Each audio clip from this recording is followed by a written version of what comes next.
Jumittaako opinnäytetyö? Onko lähteet hukassa?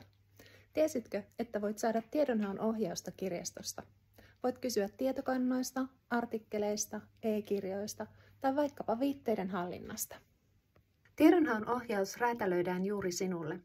Olitpa sitten opiskelija, opettaja tai tutkija, saat apua omaan aiheeseen tai ongelmaan. Ja parasta on, että ohjausta tarjotaan eri toimipisteissämme, Pegasuksessa sekä Lääkiksen ja Soten kirjastoissa.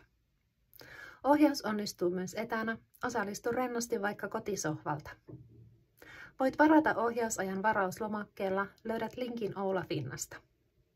Pegasuksessa voi saada tiedonhaun ohjausta myös ilman ajanvarausta.